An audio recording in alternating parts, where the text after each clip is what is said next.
Thank you for calling the Occult phone line. How can I help? Hello, my name is Ron Applewhite. Hello, my name is Jim Manson. We're the co-cult leaders of the continuing hexagon of the repeating infinite circle. I don't think I've heard of you guys, and I pride myself on winning the office's cult leader trivia night. Anything I might know you guys from? We sponsored a frisbee team once. All frisbee events are cult related. We had an activity tent at a couple of festivals. So sorry, doesn't ring a bell. Do you guys have a website? No, we don't. Some very ambitious corn maze maker has already claimed the domain, the continuing hexagon of the repeating infinite circle.corn. And using any other name would be a truer kind of failure. But we're not getting on topic here. Our grand ritual. We need a last minute replacement god to be summoned during it. Like very last minute, like it's tomorrow. Oh my god, I'm so sorry. What happened to your god? No, nothing horrible. There was no cosmic car crash, no celestial flight of stairs or high blood pressure. We just discovered our cult's god doesn't exist. That seems worse. How do you know? Well, the first time was the prophecy not coming true. We seriously looked everywhere, but there was no giant purple turtle in the sky spinning diamonds. Religion tip. Don't give your prophecy an exact date, just say it will happen soon. I truly lost my faith when I discovered the trainer was just holding peanuts. Suddenly I didn't need a god to explain why the elephant could do math. Oh, and apparently satellites are real? I wonder how other religions explain that. Looking back, it seems too obvious. I'm never going to put so much faith in a 3,000-year-old dream journal again. And that our other book was a scrapped screenplay makes me feel so dumb now. So you want to summon a different god in your grand ritual? Yes, we can tell our loyal followers, sorry guys, our god's not real. You all learned to sing those boring songs for nothing. Oh my emergency replacement gods.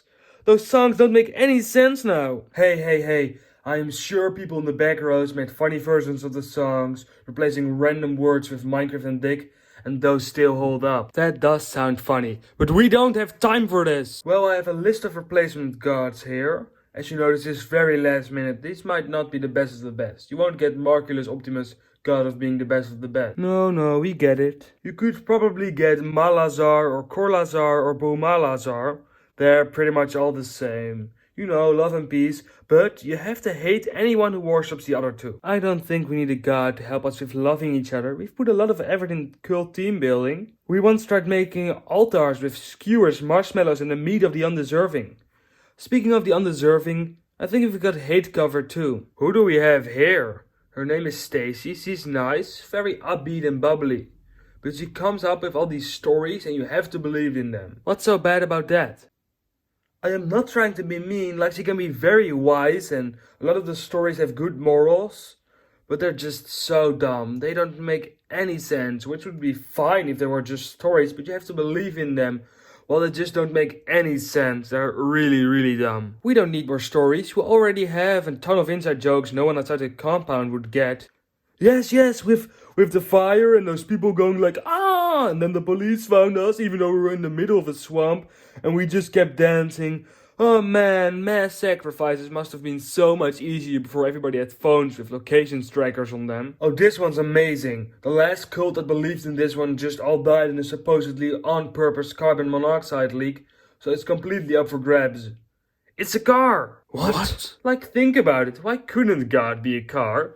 He comes with these awesome rituals too. Every full moon you have to clean your windshields. Every time you see two crows flying west you have to check your tire pressure. You have to change the oils and the air filter. Don't forget to make sure the engine's free to rotate. Inspect your battery and coolant.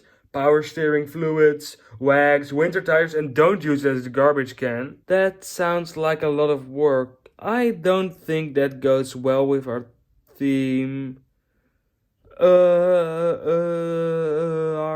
Our loyal followers aren't just lonely people looking for purpose and a desire to belong to something bigger than themselves. They're also very creative.